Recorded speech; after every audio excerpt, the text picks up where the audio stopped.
Good morning, welcome to స్వతంత్ర. నేను మురళి. ముందుగా హెడ్లైన్స్ చూద్దాం.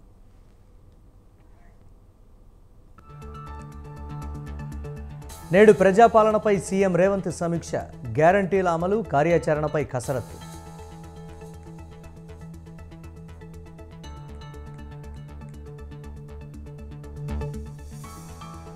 నేడు బీజేపీ రాష్ట్ర స్థాయి సమావేశం, పార్లమెంటు ఎన్నికల్లో అనుసరించాల్సిన వ్యూహంపై చర్చ.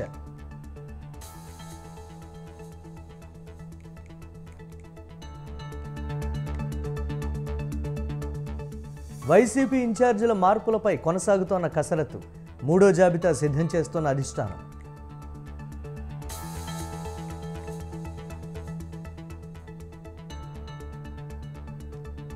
ఎంపీ కేసినేని నాని బాటలోనే కుమార్తె, టీడీపీకు గుడ్ బై చెప్పిన శ్వేత.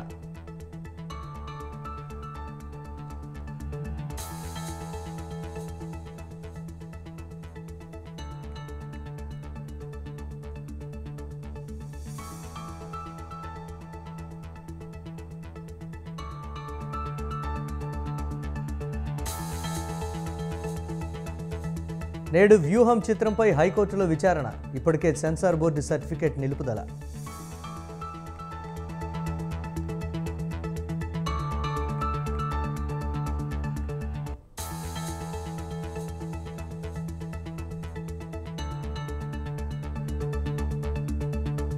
కేపీహెచ్బీ కాలనీలో కారు బీభత్సం, ద్విచక్ర వాహనాన్ని ఢీకొన్న మాజీ మంత్రి ఇంద్రకరణ్ రెడ్డి మేనల్లుడు.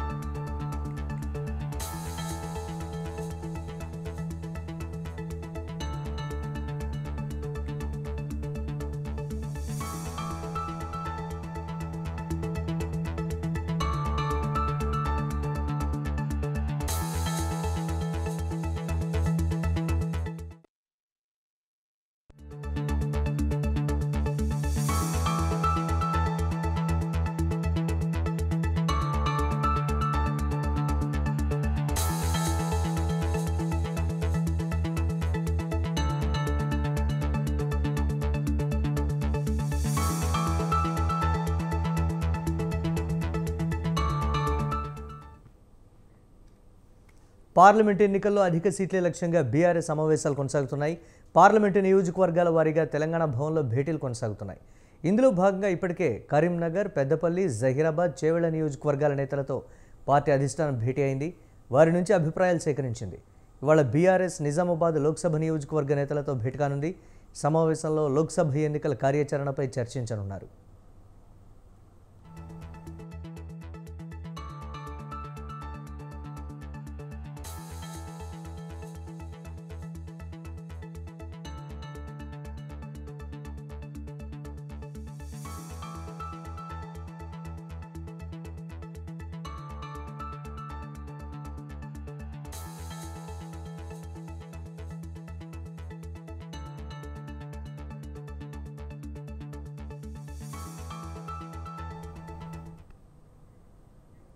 లోక్సభ ఎన్నికల్లో అధిక సీట్ల లక్ష్యంగా బీఆర్ఎస్ సమావేశాలు కొనసాగుతున్నాయి. దీనిపై మరిన్ని అప్డేట్స్ మా కరెస్పాండెంట్ సవీన్ అందిస్తారు. సవీన్, ఈరోజు నిజామాబాద్ పార్లమెంటుకు సంబంధించి బీఆర్ఎస్ పార్టీ సమీక్ష సమావేశాన్ని ఏర్పాటు చేసింది. ఈ సమీక్ష సమావేశానికి బీఆర్ఎస్ వర్కింగ్ ప్రెసిడెంట్ కేటీఆర్ తో సహా బీఆర్ఎస్ ఎమ్మెల్సీ కల్వకుంట్ల కవిత, ఇతర సీనియర్ నేతలు హాజరు కాబోతున్నారు. ముఖ్యంగా పార్లమెంట్ ఎన్నికల్లో మెజారిటీ స్థానాలను కైవసం చేసుకోవడమే లక్ష్యంగా బీఆర్ఎస్ పార్టీ తెలంగాణ భవన్లో పార్లమెంట్ నియోజకవర్గాల వారీగా సమీక్ష సమావేశాలను ఏర్పాటు చేస్తోంది. ఇప్పటికే ఆదిలాబాద్, కరీంనగర్, చేవెళ్ల, జహీరాబాద్ పార్లమెంట్ స్థానాల సమీక్ష సమావేశాలు పూర్తయ్యాయి. ఈ రోజు నిజామాబాద్ పార్లమెంట్ సెగ్మెంట్ పై సమీక్ష సమావేశం నిర్వహించబోతున్నారు. ఇటీవల జరిగిన అసెంబ్లీ ఎన్నికల్లో నిజామాబాద్ పార్లమెంటు పరిధిలో మొత్తం 7 అసెంబ్లీ స్థానాలు ఉండగా 3 అసెంబ్లీ స్థానాలను మాత్రమే బీఆర్ఎస్ పార్టీ కైవసం చేస్తుంది. మిగిలిన అసెంబ్లీ స్థానాలను కాంగ్రెస్, బీజేపీ పార్టీలు గెలుచుకున్న పరిస్థితి మనకు కనపడుతోంది. దీంతో 2019లో జరిగిన లోక్సభ ఎన్నికల్లో బీఆర్ఎస్ పార్టీ తరఫున కల్వకుంట్ల కవిత నిజామాబాద్ పార్లమెంట్ స్థానం నుంచి పోటీ చేసి ఓటమి పాలయ్యారు.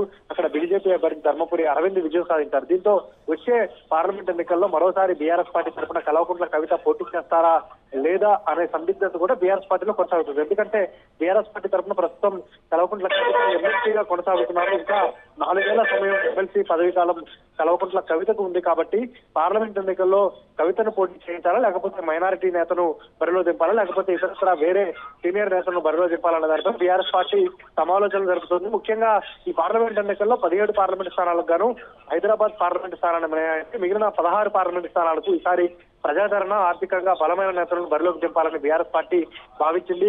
అసెంబ్లీ ఎన్నికల్లో సిట్టింగ్ స్థానాలను మార్చకపోవడం వల్ల ఓటమి పాలయ్యమంటూ BRS party working president KTR చెప్తున్న నేపథ్యంలో 9 లోక్సభ సిట్టింగ్ స్థానాలు బీఆర్ఎస్ పార్టీ చేతిలో ఉన్నాయి. ఈ 9 లోక్సభ సిట్టింగ్ స్థానాల్లో మెజార్టీ స్థానాల్లో కొత్త వారిని బరిలో దింపే అవకాశం కూడా బీఆర్ఎస్ పార్టీలో చర్చ జరుగుతుందని చెప్పుకోవచ్చు. మొత్తానికైతే పార్లమెంటు సమీక్షా సమావేశంలో 7 అసెంబ్లీ నియోజకవర్గాల నుంచి ముఖ్య నేతలు కార్యకర్తలను తెలంగాణ భవన్ కి పిలిపించి రోజంతా సమీక్షా సమావేశాలు జరుపుతున్నారు.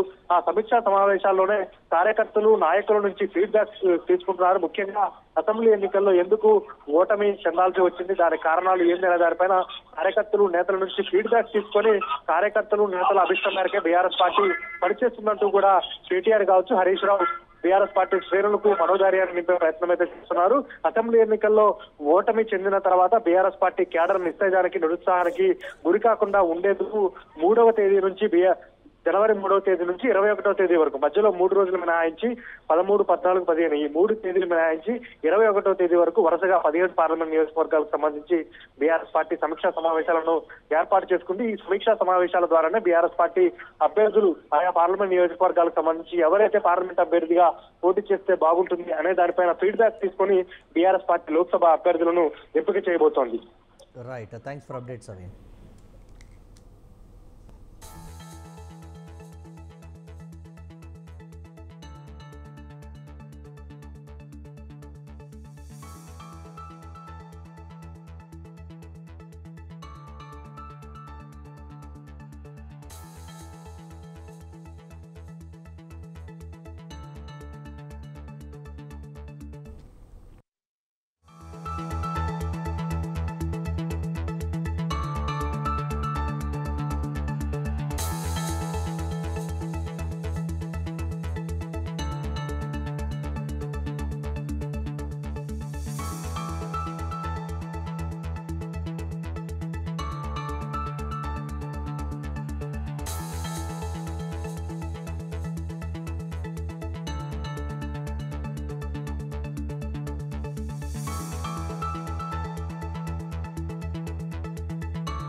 బ్రేకింగ్ న్యూస్ చూస్తున్నాం. వ్యూహం సినిమాపై హైకోర్టులో విచారణ జరగనుంది.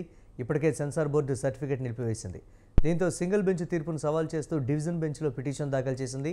సింగిల్ బెంచ్లో తేల్చుకోవాలని డివిజన్ బెంచ్ ఆదేశించింది. దీంతో ఇవాళ విచారించిన అనంతరం తుది తీర్పు ఇవ్వాలని సింగిల్ బెంచ్కు ఆదేశాలు జారీ చేసింది. ఈ నేపథ్యంలో హైకోర్టు సింగిల్ బెంచ్ మరోసారి విచారించనుంది.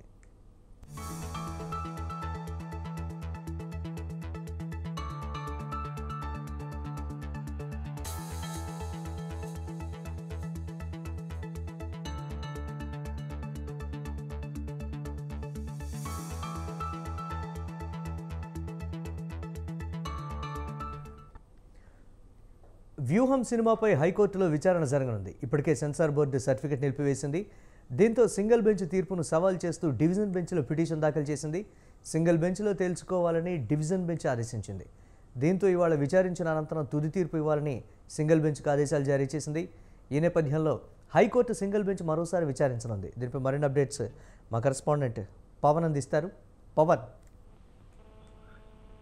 వ్యూహం సినిమాపై వ్యూహం సంబంధించిన ప్రతినిధులు హైకోర్టులో పిటిషన్ కూడా దాఖలు చేస్తారు. ఎందుకంటే సింగిల్ బెంచ్ ఇచ్చిన ఆర్డర్ ను డివిజన్ బెంచ్ కూడా అప్పీల్ చేస్తారు. అయితే డివిజన్ బెంచ్ లో మాత్రము ఇది సింగిల్ బెంచ్ లోనే చూసుకోవాలని చెప్పి కూడా డివిజన్ బెంచ్ ఆదేశాలు కూడా జారీ చేసింది. అయితే ఈ నేపథ్యంలో చూస్తే మాత్రము ఈ రోజు మరోసారి హైకోర్టులో సింగిల్ సంబంధించిన బెంచ్ పైన యొక్క దర్యాప్తు కూడా కొనసాగుతుంది, విచారణ కొనసాగుతుంది. అయితే ఇందులో చూస్తే మాత్రము ఆ యొక్క టీడీపీకి సంబంధించిన వ్యక్తులను, ముఖ్య నాయకులను కూడా కించపరిచే విధంగా ఉంది.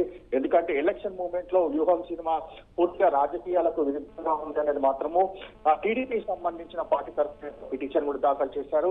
అయితే దీనిపైన మాత్రం పూర్తిగా దీనికి సంబంధించి ఈ రోజు హైకోర్టులో కూడా విచారణ కొనసాగనుంది. అయితే విచారణ కొనసాగిన దాని తర్వాత మరోసారి హైకోర్టు ఎలాంటి నిర్ణయం తీసుకున్నా మాత్రం వేచాల్సిన పరిస్థితి కనిపిస్తుంది. ఎందుకంటే ఇప్పటికే సినిమా రిలీజ్ సంబంధించి నిన్న విషయంలో హైకోర్టు ఇప్పటికే స్టే కూడా విధించింది. ఎందుకంటే సినిమా ఈ పాటికి రిలీజ్ కావాల్సి ఉంటుంది. కానీ టీడీపీ సంబంధించిన ఆయన ఒక నారా లోకేష్ పిటిషన్ దాఖలు చేయడము, అంతేకాకుండా దీనిపైన విచారణ జరిపిన హైకోర్టు సింగిల్ బెంచ్ స్టే ఇచ్చింది. అయితే ఇందులో చూస్తే మాత్రం ప్రధానంగా ఈ రోజు మాత్రము ఎలాంటి అంశాలపైన దీనికి సంబంధించి ఒక వాదనలు కొనసాగుతాయని మాత్రము వేచి చూడాల్సిన పరిస్థితి కనిపిస్తుంది. Right, thanks for updates Pawan.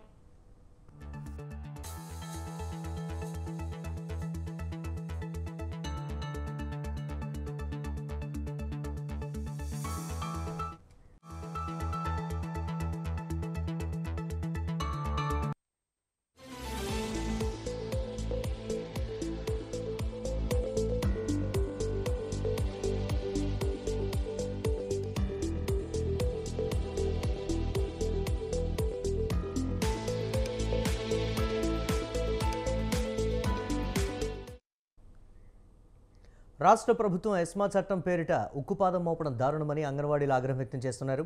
అంగన్వాడీలపై తీవ్ర చర్యలు తీసుకునేందుకు ప్రభుత్వం సిద్ధమైంది. అంగన్వాడీలు విధుల్లో చేరేందుకు డెడ్లైన్ విధించింది. నేటితో డెడ్లైన్ పూర్తవడంతో సాయంత్రంలోగా విధుల్లో చేరాలంటూ అధికారులు అంగన్వాడీల సెల్ ఫోన్లకు సందేశం పంపించారు. తమ డిమాండ్లను పరిష్కరించాలని కోరుతూ అంగన్వాడీ వర్కర్లు ఏపీలో సమ్మె చేస్తున్నారు. ఎస్మాతో సమ్మె చేయడానికి వీల్లేదంటూ ప్రభుత్వం ఉక్కుపాదం మోపినప్పటికీ అంగన్వాడీలు నిరసనలు కొనసాగిస్తున్నారు. అంగన్వాడీలను అత్యవసర సర్వీసుల కిందకు తీసుకొస్తూ జీవో నెంబర్ 2ను జారీ చేసి 6 నెలల పాటు సమ్మెలు నిరసనలకు ఆస్కారం లేదంటూ ఉత్తర్వుల్లో పేర్కొంది. ప్రభుత్వం ఎస్మా చట్టంపై అంగన్వాడీ కార్యకర్తలు ఏమాత్రం వెనక్కు తగ్గేది లేదంటూ 27 రోజులుగా సమ్మెను కొనసాగిస్తున్నారు. తమ డిమాండ్లను పరిష్కరించే వరకు వెనక్కు తగ్గబోమంటూ హెచ్చరిస్తున్నారు. మరోవైపు అపరిష్కృత డిమాండ్ల పరిష్కారంలో ప్రభుత్వ వైఖరిని నిరసిస్తూ 108, 104 ఉద్యోగులు సమ్మె చేయబోతున్నారు.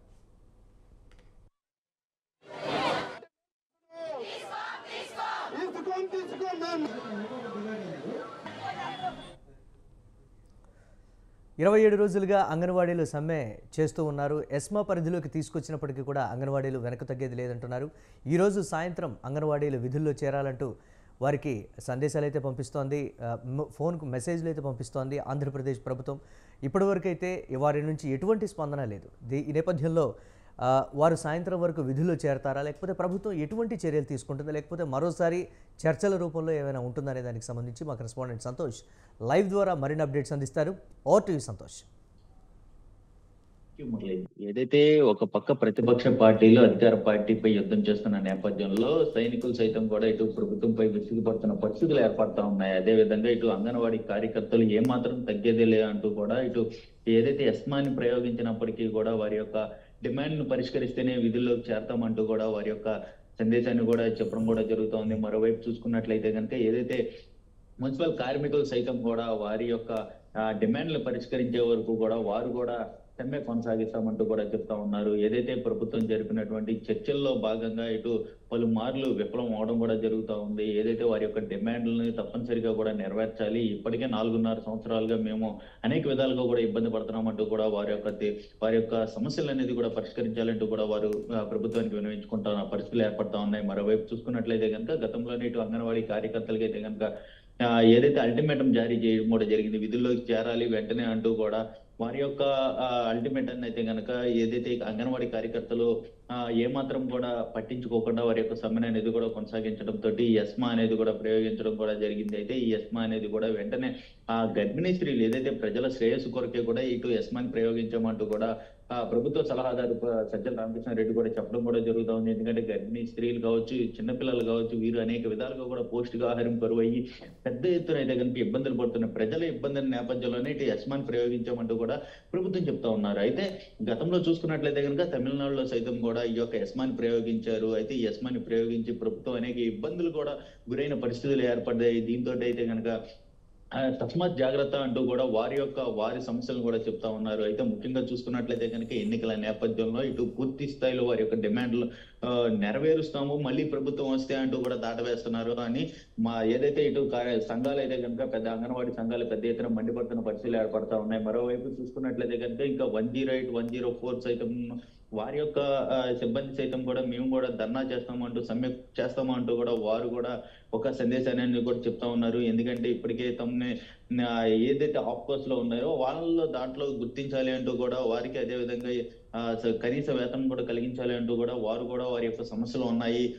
వెంటనే ప్రభుత్వం గుర్తించి మమ్మల్ని కూడా వారి యొక్క సమస్యలను పరిష్కరించాలంటూ కూడా వారు కూడా కోరుతా ఉన్నారు. ఏదేమైనప్పటికీ చూసుకున్నట్లయితే కనుక ప్రభుత్వంపై అనేక సంఘాలు అనేది కూడా పెద్ద ఎత్తున ఆందోళన బాట పడుతున్నట్టు కూడా తెలుస్తా ఉంది. మరొక 2 నెలల్లోనే ఎన్నికల నేపథ్యంలో ఇటువంటి ఇబ్బందులు ఏదైతే ఇటు తనకు సంబంధించినటువంటి కాంట్రాక్ట్ పద్ధతిలో ఉన్నటువంటి వారు కావచ్చు, అదేవిధంగా కొంతమంది మున్సిపల్ సిబ్బంది కావచ్చు, వీరందరూ కూడా పెద్ద ఎత్తున ఆందోళన చేస్తున్న నేపథ్యంలో ప్రభుత్వం పెద్ద ఎత్తున డైనమాలో పడిన పరిస్థితులు ఏర్పడతా ఉన్నాయి. ఎందుకంటే ఆర్థిక పరిస్థితులు కావచ్చు, వీటన్నిటిని దృష్టిలో పెట్టుకొని కార్మిక సంఘాలు కావచ్చు, అదేవిధంగా అంగన్వాడీ కార్యకర్తలు కావచ్చు, వీరందరూ కూడా గుర్తించాలి. ప్రభుత్వం వస్తే వారి యొక్క సమస్యలను దఫాల వారిగా కూడా నెరవేరుస్తామంటూ కూడా చెప్తున్నప్పటికీ కూడా వారు మాత్రం ఎన్నికల నేపథ్యంలోనే ఇటువంటి కండిషన్స్ పెడుతున్నారు తప్పితే వారి యొక్క సమస్యలు అనేది కూడా పరిష్కరించట్లేదు. గడిచిన 4.5 ఏళ్ళుగా మేము చూసామంటూ కూడా వారు చెప్తా ఉన్నారు. ఈసారి వదిలేదే లేదంటూ కూడా ఇటు మున్సిపల్ కార్మికులతో పాటు అంగన్వాడీ కార్యకర్తలు, అదేవిధంగా రానున్న సమ్మె ఏదైతే ఉండబోతుందో 108, 104 కూడా వాళ్ళు కూడా తెలియజేస్తా ఉన్నారు. ఇప్పటికే 108, 104 డ్రైవర్లు అందరూ కూడా ఇటు సిఐటియు మద్దతు కొరకు కూడా వారితో పాటు సమావేశం అవ్వడం కూడా జరిగింది. అయితే పెద్ద ఎత్తున వారు కూడా రానున్న వారం రోజుల్లో అయితే గనక ఇటు సమ్మె కొనసాగిస్తామంటూ కూడా కొన్ని సందేశాలు అనేది కూడా చెప్తా ఉన్నారు. మరోవైపు ఇప్పుడు అంగన్వాడీ కార్యకర్తలు చూసుకున్నట్లయితే కనుక వారికి ఎస్మా చట్టాన్ని ప్రయోగించిన నేపథ్యంలో ఇప్పుడు వారు కూడా సమ్మె కొనసాగిస్తా ఉన్నారు. అసలు ఎస్మా చట్టాన్ని కూడా ఏమాత్రం కూడా లెక్క చేయకుండా వారైతే కనుక వారి డిమాండ్లు అనేది కూడా పరిష్కరించాలంటూ కూడా కోరుతా ఉన్నారు. Right, thanks for updates Santosh.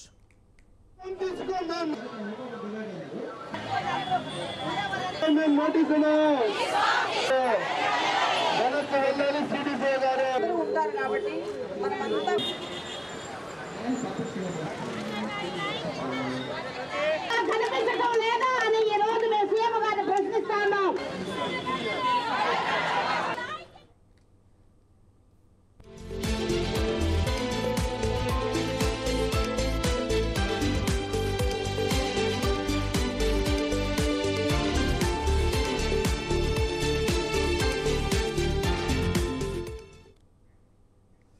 పశ్చిమ గోదావరి జిల్లాలో ఉద్రిక్తత చోటు చేసుకుంది. ఆచంట నియోజకవర్గం రా కదలిరా టీడీపీ సభలో జూనియర్ ఎన్టీఆర్ ఫ్లెక్సీలతో స్టేజ్ పైకి వెళ్లేందుకు ప్రయత్నించారు. ఎన్టీఆర్ అభిమానులను టీడీపీ వాలంటీర్లు అడ్డుకున్నారు. ఎన్టీఆర్ అభిమానులు టీడీపీ వాలంటీర్ల మధ్య వాగ్వాదం జరిగింది. జూనియర్ ఎన్టీఆర్ ఫ్లెక్సీలతో సీఎం సీఎం అంటూ అభిమానులు నినాదాలు చేశారు.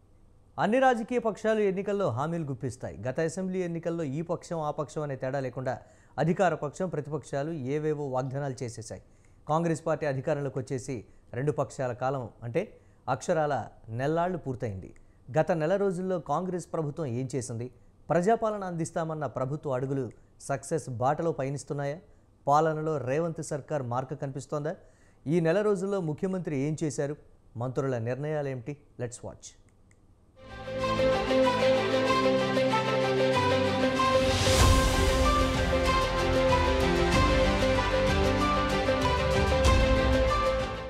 ఆగదు ఏ నిమిషం, ఆగితే సాగదు లోకం. అసెంబ్లీ ఎన్నికలు వచ్చాయి, వెళ్ళాయి. బీఆర్ఎస్ రెస్ట్లోకి వెళ్ళింది. అప్పుడు రెస్ట్లో ఉన్న కాంగ్రెస్ ఇప్పుడు గద్దె ఎక్కి కూర్చుంది. నెలాళ్ల పాలన సాగించింది. మరి ఈ నెలాళ్ల హస్తం పార్టీ పాలన ఎలా ఉంది? బెస్టా వరస్టా? ఈ విషయాలన్నీ ఓసారి సింహావలోకనం చేసుకుంటే గత ఏడాది డిసెంబర్ 7న తెలంగాణ రాష్ట్ర ముఖ్యమంత్రిగా రేవంత్ రెడ్డి ప్రమాణ స్వీకారం చేశారు. ఆయనతో పాటు 11 మంది మంత్రులు ప్రమాణ స్వీకారం చేశారు. మంత్రివర్గం ప్రమాణ స్వీకారం చేసి నెల రోజులవుతోంది. మార్పులకు నాంది పలకాలని ఎన్నికల ముందు కాంగ్రెస్ పార్టీ ప్రచారం సాగించింది. రాష్ట్ర ముఖ్యమంత్రిగా రేవంత్ రెడ్డి నెల రోజుల పాలనలో ఎన్నో మార్పులు తీసుకువచ్చారు.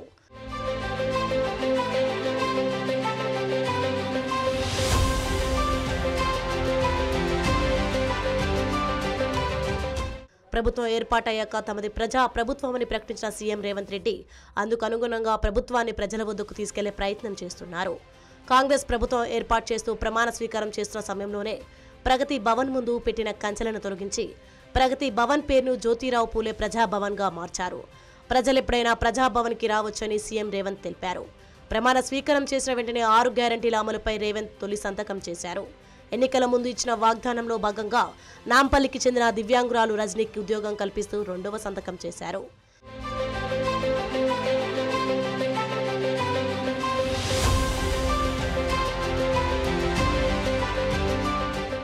రాష్ట్రంలో కాంగ్రెస్ సర్కారు ఏర్పడిన 48 గంటల్లోనే 6 గ్యారంటీలోని 2ంటిని సీఎం రేవంత్ రెడ్డి అమలు చేశారు.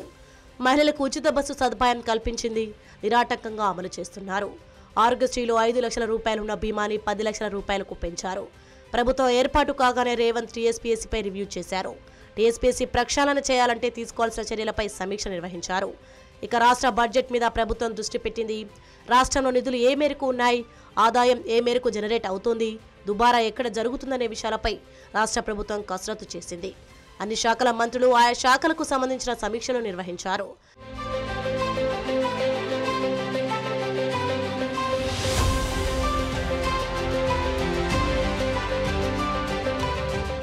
ప్రభుత్వం ఏర్పాటయ్యాక 6 రోజుల పాటు అసెంబ్లీ సమావేశాలు జరిగాయి. సమావేశంలో భాగంగా నూతన సర్కార్ శ్వేతపత్రాలను విడుదల చేసింది. ఆర్థిక, విద్యుత్ శాఖలకి సంబంధించిన పూర్తి విషయాలను డిప్యూటీ సీఎం మల్లు బట్టి విక్రమార్క సభకు తెలిపారు. డ్రగ్స్ విషయంలో చాలా స్ట్రిక్ట్గా ఉంటామని, డ్రగ్స్ ఫ్రీ స్టేట్గా మార్చేందుకు చర్యలు చేపడతామని రేవంత్ అసెంబ్లీ వేదికగా తెలిపారు. అందుకు అనుగుణంగా పాలనలో కూడా దూకుడు పెంచారు.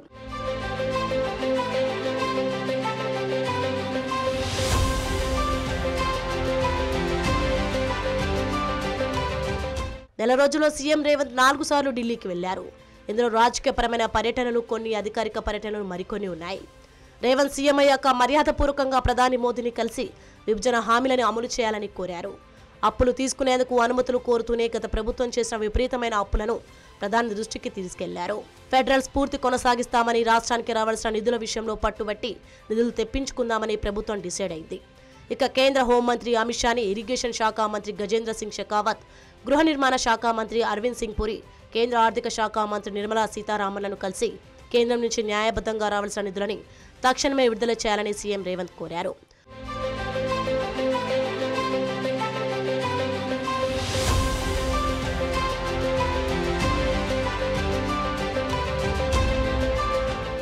ప్రక్షాళన చర్యలు చేపట్టిన సర్కార్ పదుల సంఖ్యలో ఐఏఎస్, ఐపీఎస్ అధికారులను బదిలీ చేసింది. గత ప్రభుత్వంలో కీలక స్థానాల్లో ఉన్న పలువురు అధికారులపై రేవంత్ ప్రభుత్వం వేటు వేసింది.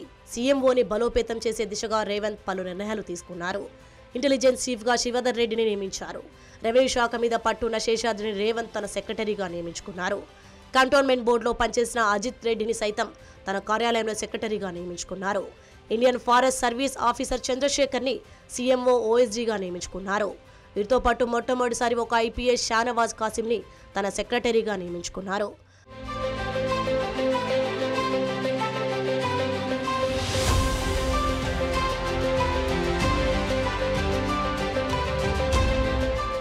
ప్రజా దర్బార్ నిర్వహించి ప్రజల నుంచి అప్లికేషన్లు స్వీకరించే కార్యక్రమాన్ని ప్రభుత్వం మొదలుపెట్టింది. ఈ కార్యక్రమానికి వేలాది హాజరై తమ సమస్యలు తెలియజేసుకుంటున్నారు. గత ప్రభుత్వం అవకతవకలు వెలికి తీసి ప్రజలకు చెప్పడంలో భాగంగా మంత్రులు కాళేశ్వరం ప్రాజెక్ట్ ఫీల్డ్ విజిట్ చేసి పవర్ పాయింట్ ప్రజెంటేషన్ చేశారు. టీఎస్పీఎస్సీని పారదర్శకంగా నిర్వహించేందుకు యూపీఎస్సీ అధికారులను సైతం రేవంత్ కలిశారు. జాబ్ క్యాలెండర్ ఉండేలా, విద్యార్థులకు, నిరుద్యోగులకు న్యాయం చేసేలా రేవంత్ ప్రభుత్వం కసరత్తు చేస్తోంది. 2024 డిసెంబర్ నాటికి 2 లక్షల ఉద్యోగాలు భర్తీ చేయాలని రేవంత్ సర్కార్ భావిస్తోంది. ఇక రాష్ట్రంలో కొత్త పరిశ్రమలు తీసుకొచ్చేందుకు, పెట్టుబడులు పెట్టించేందుకు ప్రభుత్వం కసరత్తు చేస్తోంది. గత ప్రభుత్వం ప్రతిపాదించిన మెట్రో రైల్ రూట్ మ్యాప్ని రేవంత్ ప్రభుత్వం మార్చింది. ప్రజల అవసరాలు, ఖర్చు తగ్గించే ప్రయత్నంలోనే ఈ మార్పు చేశామని రేవంత్ తెలిపారు. ఇక ఫార్మాసిటీ విషయంలో గత ప్రభుత్వం 1000 ఎకరాలని సమీకరించింది. దాన్ని రైతులు వ్యతిరేకిస్తున్న నేపథ్యంలో వీటి మీద కూడా కాంగ్రెస్ ప్రభుత్వం క్లారిటీ ఇచ్చింది. ఒకటే చోట ఫార్మాసిటీ ఏర్పాటు చేయకుండా ఔటర్ రింగ్ రోడ్ నుండి 40 నుండి 50 కిలోమీటర్ల లోపు వివిధ క్లస్టర్లలో ఫార్మాసిటీ ఏర్పాటు చేస్తామని తెలిపారు.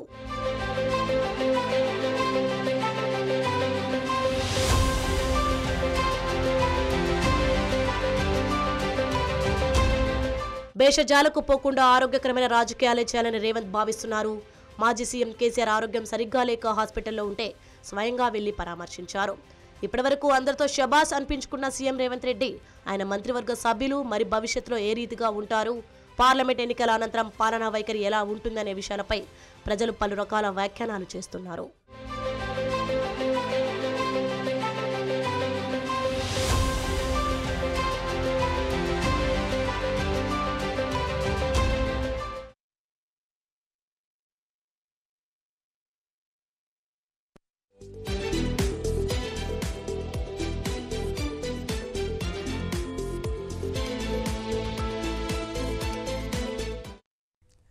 తమిళనాడులో మళ్లీ వర్షాలు కురుస్తున్నాయి. చెన్నైలో నిన్నటి నుంచి భారీ వర్షం కురుస్తూనే ఉంది. బంగాళాఖాతంలో అల్పపీడన ప్రభావంతో రాష్ట్రంలో భారీ వర్షాలు కురిసే అవకాశం ఉన్నట్లు వాతావరణ శాఖ హెచ్చరించింది. ఈ క్రమంలో 4 జిల్లాలకు ఐఎండీ ఆరెంజ్ అలర్ట్ విధించింది.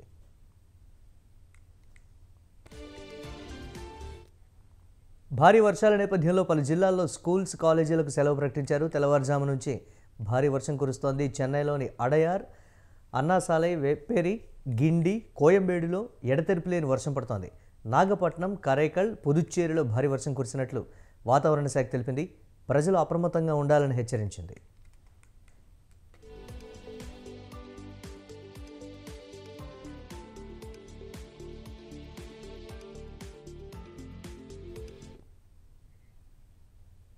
ఇవి ఇప్పటివరకు అప్డేట్స్. కీప్ వాచింగ్ స్వతంత్ర.